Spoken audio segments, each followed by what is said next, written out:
শবে বরাতে কি ভাগ্য নির্ধারণ হয়?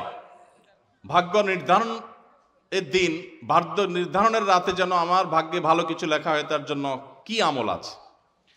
ভাইরা আমার, শবে বরাতে ভাগ্য নির্ধারণ হওয়ার কথা অনেক ওলামা ইকরাম বলেছেন, তবে লাইলাতুল কদর বা শবে কদরে ভাগ্য নির্ধারণ হওয়ার বিষয়টা অধিকতর বিশুদ্ধ এবং দলিল সমৃদ্ধ, এবং বেশিরভাগ ইমামদের মত সেটা, অর্থাৎ শবে বরাতে নয়, বরং ভাগ্য নির্ধারণ হয় কখন? শবে কদরে।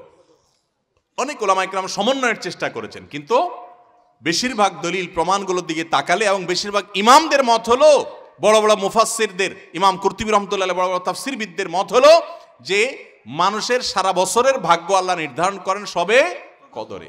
যাই হোক, যখনই আল্লাহ রাব্বুল আলামিন ভাগ্য নির্ধারণ করেন, বিশেষ শবে কদর ঠিক করেন, তার দলিল কি? কোরআনে কারিমে একটা সূরা আছে, নাম হলো সূরা দুখান, আয়াত নম্বর 3 এবং 4। এটার বাংলা অর্থ দেখে নেবেন। আল্লাহ বলেছেন, ইন্না আনজালনাহু ফি লাইলাতিন মুবারাকা ইন্না কুন্না মুনজিলিন, একটি বরকতময় রাতে আমি কোরআন নাজিল করি, ফিহা ইউফরাকু কুল্লু আমরিন হাকিম, সেই বরকতময় রাতে, যে রাতে কোরআন নাজিল হয়েছে, ওই রাতে সব গুরুত্বপূর্ণ বিষয়গুলো ধার্য হয়। বরকতময় রাতে যে কোরআন নাজিল হয়েছে, সেই রাত কোনটা? শবে বরাত না শবে কদর? কারণ কোরআনে সূরা কদরে আল্লাহ বলছেন, ইন্না আনজালনাহু ফি লাইলাতিল কদর, তাই লাইলাতুল কদরে কোরআন নাজিল হয়, আর সেই রাতে আল্লাহ গুরুত্বপূর্ণ বিষয়গুলো ধার্য করে। এখান থেকে বোঝা যায় শবে কদর ভাগ্য নির্ধারণ হয়। যাই হোক, যখনই হয়, আমরা ভাগ্যে যেন ভালো কিছু পাই, আমাদের ভাগ্য যেন সুপ্রসন্ন হয়, নসিবে যেন ভালো কিছু লেখা হয়, বাজেটে যেন ভালো কিছু থাকে, আমরা চাই না? কি করলে আমাদের নসিবে ভালো কিছু হবে? আমরা আজকে কয়েকটি আমলের কথা বলবো। নাম্বার 1, প্রথম আমল হলো ঈমান এবং তাকওয়ার চর্চা করতে হবে সারা বছর জুড়ে। এক রাত্রে যায় মসজিদে কান্নাকাটি করে আল্লাহকে এটি দোয়া দরুদ করে একটু ভাগ্য ঠিক করে সারা বছর আপনি টোটো করে ঘুরে বেড়াবেন, এটা বোকার স্বর্গে বাস করার সমান। এটা কখনো সঠিক বিষয় না, বরং আপনি ইবাদত বন্দিগি নেকামল সারা বছর জুড়ে করার চেষ্টা করবেন। আল্লাহ বলেছেন, ওয়ালাউ আন্না আহলাল কুরআ আমানু ওয়াত্তাকাউ লাফাতাহনা আলাইহিম বারাকাতিম মিনাস সামা, যদি কোন জনপদের লোকেরা ঈমান আনে আর তাকওয়া অবলম্বন করে, আল্লাহ বলেছেন তাদের জন্য আসমান থেকে আমি বরকতের সমস্ত দুয়ার খুলে দিব। এই জন্য আপনি আল্লাহর প্রতি ঈমান আনবেন এবং হারাম থেকে বেঁচে চলবেন, আল্লাহর নির্দেশগুলো মেনে চলবেন, আল্লাহ আপনার জীবনে বরকত দিবেন, এবং আল্লাহ তাআলা আপনার ভাগ্যে ভালো কিছু দিবেন। সবচেয়ে বড় ভালো কিছু পাওয়া হলো মানসিক প্রশান্তি, সেটা আল্লাহ তাআলা দিবেন, জান্নাত তো আছেই। 2 নম্বর আমল হলো ইস্তেগফার করবেন, গুনাহ মাফ চাইবেন, আস্তাগফিরুল্লাহ ওয়া আতুবু ইলাইহি। যারা বেশি বেশি পড়ে, আল্লাহ তাদের রিজিকে বরকত দান করে, ইনকামে বরকত দান করে। আল্লাহ বলেছেন, ওয়া ইয়ামদুদুকুম বিআমওয়ালিন ওয়া বানিন, যারা ইস্তেগফার করে তাদেরকে আল্লাহ সম্পদ এবং সন্তান দিয়ে সমৃদ্ধ করেন, তাদের ভাগ্য ভালো কিছু হয়। এজন্য বেশি বেশি আস্তাগফিরুল্লাহ পড়বেন, আস্তাগফিরুল্লাহ আস্তাগফিরুল্লাহ, যত রকমের ইস্তেগফার আছে পড়বেন। 3 নম্বর হলো রেজা বিল কাজা, আল্লাহ যা দিয়েছেন এর উপর সন্তুষ্ট থাকবেন, আলহামদুলিল্লাহ বলবেন, যা পাইছি আলহামদুলিল্লাহ। আলহামদুলিল্লাহ বললে কি হবে? আল্লাহ বলেছেন, লা ইন শাকারতুম লাযিদান্নাকুম, যদি তোমরা নিয়ামত যা পাইছো শুকর আদায় করে আরো বাড়ায় দিব। তাহলে আপনার ভাগ্যে যদি আরো বেশি কিছু থাকুক আপনি চান, তাহলে সেক্ষেত্রে আপনার শুকরিয়া আদায় করা শিখতে হবে। 3 নম্বর। 4 নম্বর হলো সাদাকা, দান সাদাকা, এটা বিপদ আপদ থেকে মানুষকে রক্ষা করে, মানুষের জীবনে বরকত এনে দেয়, এজন্য সাধ্য অনুযায়ী দান সাদাকা করা। 5 নম্বর হলো আল্লাহর কাছে দোয়া করা। কোন ভাগ্য আল্লাহ পরিবর্তন করে দেন দোয়ার মাধ্যমে, লা ইয়ারুদ্দুত তাকদির ইল্লা দুআ, দোয়া এটা তাকদিরকে পর্যন্ত পরিবর্তন করে দেয়। কিছু কিছু তাকদির আছে পরিবর্তনশীল, এগুলো দোয়ার মাধ্যমে পরিবর্তনের জন্য দোয়া করতে থাকে, আল্লাহ আমার নসিবের জন্য ভালো কিছু থাকে, মন্দ কিছু থাকলেও তুমি সেটা দূর করে দাও, দোয়া করতে থাকা, তাহলে ভাগ্যে ভালো কিছু পাবেন।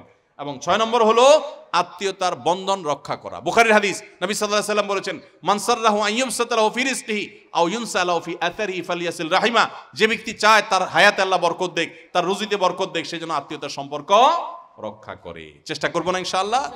এই 6টা কাজ আবার আমি বলছি এক নজরে। 1, আল্লাহর প্রতি ঈমান আনা এবং তাকওয়া অবলম্বন করা, সারা বছর গুনাহ থেকে বেঁচে থাকা, 5 ওয়াক্ত নামাজ ইত্যাদি পড়া। 2, বেশি বেশি ইস্তেগফার পড়া।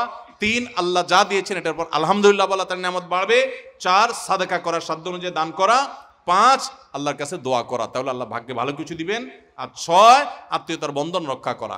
এর পাশাপাশি চেষ্টা করবেন নামাজ শেষ, ফাইদা কুদিয়াতিস সালাহ ফান্তাশিরু ফিল আরদি ওয়াবতাগু মিন ফাদলিল্লাহ, আপনি ছড়ায় পড়বেন রুটি রুজি তালাশ করার জন্য, আল্লাহ তাআলা বরকত দিবেন। চেষ্টাও করবেন, দোয়াও করবেন, ইনশাআল্লাহ আল্লাহ তাআলা ভাগ্যে ভালো কিছু দিবেন, ভাগ্য সুপ্রসন্ন হবে, নসিব ভালো কিছু আসবে। চেষ্টা করবেন ইনশাআল্লাহ। আমাদের দেশে আলেমদের মধ্যে একে অন্যে কাদা ছোড়াছড়ি বেড়েই চলেছে, এতে আমাদের সাধারণ মানুষের উপর খারাপ প্রভাব পড়ছে। এমন অবস্থায় সকল ঘরানার আলেমদের মধ্যে কিভাবে ঐক্য প্রতিষ্ঠা করা সম্ভব? এরপর আপনি কতটা আন্তরিক? ভাই, আমার আন্তরিকতার কোনো অভাব নাই, কিন্তু বিড়ালের গলায় ঘন্টা বাজানো এটা তো আসলে যার তার কাজ না। ডক্টর আব্দুল্লাহ জাহাঙ্গীর রহমতুল্লাহ আলাইহি একটা কথা বলতেন। ইসলামী বিশ্ববিদ্যালয় কুষ্টিয়ার প্রফেসর ছিলেন, অনেক বড় আলেম ছিলেন, আপনারা অনেকে চিনেন। স্যার একটা কথা বলতেন যে মুসলমানদের মধ্যে যে অনেকের আগুন লাগছে, এই হুজুর ওই হুজুরের বিরুদ্ধে, ওই হুজুর ওই হুজুরের বিরুদ্ধে বলে, এগুলো আমি থামাতে পারবো না, এত ক্ষমতা আমার নাই যে আমি থামাই দেবো। তবে আমি একটা কাজ করতে পারি, সেটা হলো নতুন করে যেন কোনো আগুন না লাগে, আমি এই জন্য কোনো কারোর বিরুদ্ধে খোঁচাখুচি করি না। আমি আব্দুল্লাহ জাহাঙ্গীর রহমতুল্লাহ আলাইহির সেই বিষয়টাকে মাথায় রেখে কোরআন হাদিসের নির্দেশ দিকে তাকিয়ে আমি পারতপক্ষে আলহামদুলিল্লাহ আমি কোনো আলেমকে খোঁচাখুচি করি না। আপনারা শুনছেন কোনোদিন খোঁচাখুচি করতে? আমাকে অনেক সময় অনেকে অনেক বাজে কথা বলেন, কটু কথা বলেন, হজম করে চলে যায় যে আমার ভাই হয়তো ভুল করেছেন। আমি আবার তাকে পাল্টা বলতে গেলে অসুন্দর হবে, মানুষ ইসলাম সম্পর্কে ভুল ধারণা নেবে। আমি সবর করার চেষ্টা করি। আল্লাহ আমাদের সব ভাইকে সেরকম হওয়ার তৌফিক দান করুন। আলেমদের মধ্যে যারা মতবিরোধ করে, আরেকজনের পিছে লাগালাই করে, পাবলিকের সামনে একজন আরেকজনের বদনামিতে লিপ্ত, তারা জানে না যে তাদের পায়ের তলায় মাটি নাই।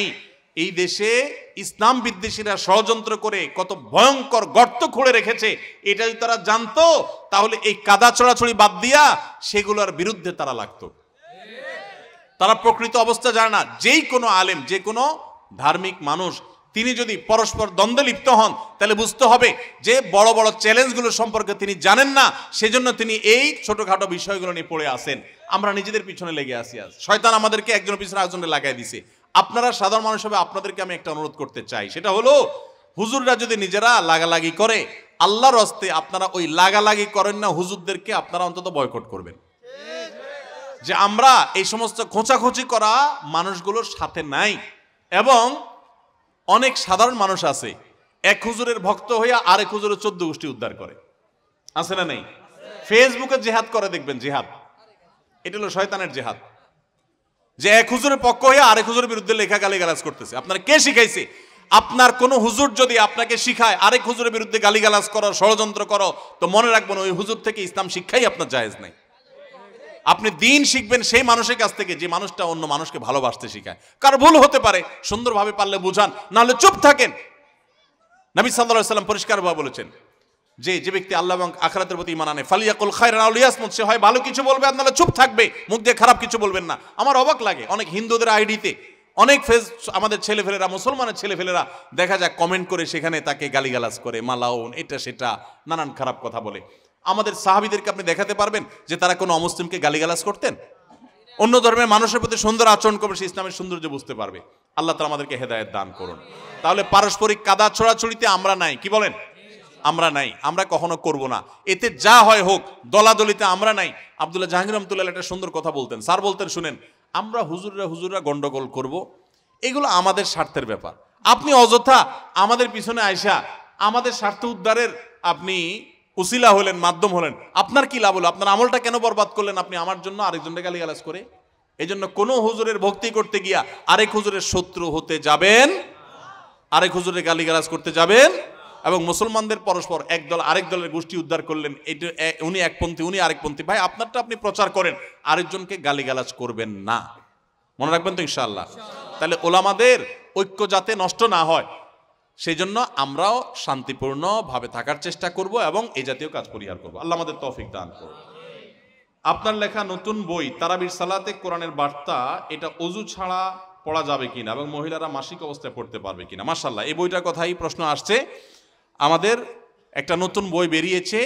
এই যে রমাদান আসছে, আপনারা জানেন রমাদান মাসে আমরা যে তারাবি পড়ি, তারাবিতে আমরা এত সুন্দর তেলাওয়াত শুনি, কিন্তু আল্লাহ তেলাওয়াতে কি বলেন, কি বার্তা দেন প্রতিদিনের তারাবিতে আমরা জানি না। যদি তেলাওয়াত শোনার পাশাপাশি তেলাওয়াত শুনলেই আমরা সওয়াব পেয়ে যাব, তারপর যদি অর্থটা, আল্লাহর মর্মগুলো যদি আমরা বুঝতাম, বার্তাগুলো বুঝতাম, তাহলে আরো ভালো হতো।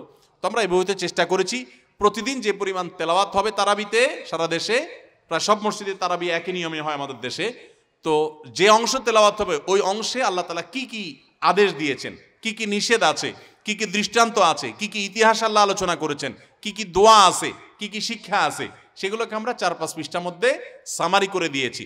আপনি প্রতিদিন তারাবিতে যাওয়ার আগে এটা একটু পড়ে নিতে পারেন, আবার তারাবিতে আইসা যদি পারেন একটু পড়ে নিতে পারেন। ইনশাআল্লাহ মাস শেষে পুরো কোরআন সম্পর্কে একটা সাধারণ ধারণা, কমন একটু ধারণা আপনার হয়ে যাবে ইনশাআল্লাহ তাআলা। এই বইটা সেজন্য আমরা তৈরি করেছি, অনেক মেহনত করা হয়েছে এটার পিছনে আলহামদুলিল্লাহ, প্রতিটা পৃষ্ঠা মেহনত করেছি আলহামদুলিল্লাহ, যাতে বইটা উপকারে আসে। আল্লাহ এটাকে যেন কবুল করেন, মানুষ যেন উপকারী করেন, বলেন আমিন। এখন প্রশ্ন হলো ওযু ছাড়া এক বই পড়া যাবে কিনা? উত্তর হলো হ্যাঁ, পড়া যাবে। অজু ছাড়া পড়া যাবে না সরাসরি কোরআন বা পুরো কোরআন অনুবাদ, কিন্তু বড় কোনো বই, এমনকি বড় কোনো তাফসির গ্রন্থ, সেখানে কোরআনের কথা আছে, ব্যাখ্যা আছে, বিশ্লেষণ আছে, এরকম জিনিস অজু ছাড়া ধরা যায়। এই জন্য এটা অজু ছাড়া ধরলে কোনো অসুবিধা হবে না। এমনকি মা বোনরা মাসিক অবস্থায়, যেহেতু এখানে আমরা নির্যাস বলেছি, সার তুলে এনেছি, আয়াত কোট করেছি খুব কম, সেই জন্য এটা মা বোনরা অপবিত্র অবস্থায়ও পড়তে পারেন। অন্যান্য ধর্মীয় বই যেরকম পড়তে পারেন, এটাও পড়তে পারবেন। আর সেই সাথে যারা মহিলারা তারাবি পড়তে যান না, বাসায় নিজেরা তেলাওয়াত করেন, আপনি মহিলা মানুষ এক পারা তেলাওয়াত করবেন। যেদিন এক পারা তেলাওয়াত করবেন, যে পারা শুরু করবেন, শুরু করার আগে ওই পারাতে আল্লাহ কি বলছেন একটু দেখে নেন। এখান থেকে যে 10 নম্বর পারা তেলাওয়াত, 10 নম্বর পারা আল্লাহ কি বলেছেন একটু দেখে নিন, এরপরে তেলাওয়াত করেন। আপনি তেলাওয়াত আলাদা তৃপ্তি পাবেন। অথবা তেলাওয়াত শেষে একটু দেখলেন যে এই পারা যে পড়লাম, আমি এই পারাতে আল্লাহর পক্ষ থেকে কি বার্তা পাইলাম, এটা আপনি একটু দেখে নেন। তাইলে তারাবিতে উপকার আসবে, তারাবির বাইরেও আমরা সারা বছর উপকৃত হতে পারি। আল্লাহ তাআলা আমাদের সবাইকে কোরআনের সাথে সংস্রব আরো বেশি গড়ে তোলার তৌফিক দান করুন। কোরআনের সান্নিধ্যে আমাদের আরো বেশি আসার তৌফিক দান করুন। কোরআন বুঝতে হবে, কোরআন মানতে হবে, কোরআন আমল করতে হবে। তবে কোরআন বোঝার ক্ষেত্রে অবশ্যই আপনার এলাকার ইমাম সাহেব, খতিব সাহেব, কোনো আলেমের তত্ত্বাবধানে থেকে আপনি বোঝার চেষ্টা করবেন। আল্লাহ আমাদেরকে তৌফিক দান করুন।